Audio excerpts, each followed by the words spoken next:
नमस्कार। आज बात करेंगे कि अचानक से दांत में दर्द क्यों आता है। तो देखिए, पहले हम बात कर चुके हैं इसके बारे में कि दांत में दर्द का मुख्य कारण तो दांत के अंदर कीड़ा लगना होता है। ऐसा कीड़ा जो कि पहले तो आपको सिर्फ सेंसिटिविटी देता है, ठंडे गर्म मीठे से आपको परेशानी होती है, पर जैसे वो कीड़ा बढ़ता है और आपके दांत के अंदर के लिविंग टिश्यू को पकड़ लेता है, पल्प को पकड़ लेता है, तो आपको पेन के सिम्टम्स जो हैं वो और सीवियर हो जाते हैं। तब वो सिम्टम्स आपको ऐसे आते हैं कि आपको शार्प शूटिंग थ्रॉबिंग एक होती है और एट टाइम्स वो दवाई के साथ भी आपकी कम नहीं होती है। तो ये आपका कारण क्या रहा, केरीज डिके, वो जो कि प्रोग्रेस करके पल्प तक भी चले जाए। फिर कई बार डिके की वजह से ही दांत के नीचे में एब्सेस बन जाता है और वो धीरे धीरे बनता है, तो आप इधर उधर से दवाई लेकर टाइम पास कर रहे थे, अभी फाइनली नीचे जा कर के एक एब्सेस ही अब बन गया है।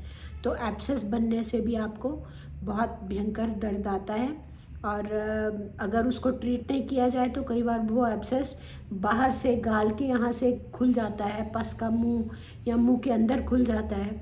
सो एब्सेस इज़ अनदर रीज़न जिसकी वजह से आपको दर्द होता है, तेज़ दर्द होता है। फिर आपके दांत में कई बार क्रैक आ जाता है। वो क्रैक जो, अगर दांत के अंदर का क्रैक जो आपके लिविंग टिश्यू तक पहुंच जाए तो वो क्रैक टूथ में आपको शार्प पेन होती है, सीवियर पेन होती है और दर्द में आराम नहीं आता, तो वो भी कारण है। फिर कई बार अक्कल दाढ़ जो है, अक्कल दाढ़ जब निकलती है तो भी कई बार शार्प पेन होती है।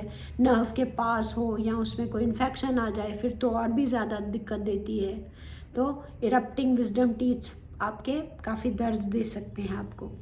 फिर आपकी मसूड़े की बीमारी है, उसमें शार्प पेन तो नहीं होती, पर मसूड़े की बीमारी में भी अगर आपका बाहर की साइड, मसूड़े की साइड पे अगर एब्सेस बन जाए तो आपको उसमें काफ़ी पेन हो सकता है। तो ये कुछ कारण मैंने बताए जिनकी वजह से आपको दांत में दर्द हो सकती है। तो अगर आपके मुंह में दर्द का कोई भी कारण है तो हम ये सजेस्ट करेंगे जाकर अपना डेंटिस्ट से चेकअप कराइए। सिंपली जाकर फार्मेसी से अपनी दवाई खरीद लेना, कोई भी दवाई खरीद लेना और ले लेना। वो आपको कॉम्प्लिकेटेड ट्रीटमेंट के लिए तैयार करता है, बिकॉज शायद आपकी शुरू के इलाज में आपका खर्चा कम आता और आपके दांत भी मुंह में बने रहते, लेकिन सिर्फ बाहर से 2-3 बार दवाई लेकर के ना तो वो दवाई बाद में आपके असर करेगी, बल्कि आप अपने दांत का बहुत ज़्यादा नुकसान कर चुके होंगे, जिसमें कि खर्चा भी बढ़ेगा, कॉम्प्लिकेटेड इलाज करना पड़ेगा या फिर दांत को शायद निकालना ही पड़ेगा। तो इस सब से बचने का एक ही तरीका है कि जाके अपना चेकअप कराएं। Thank you.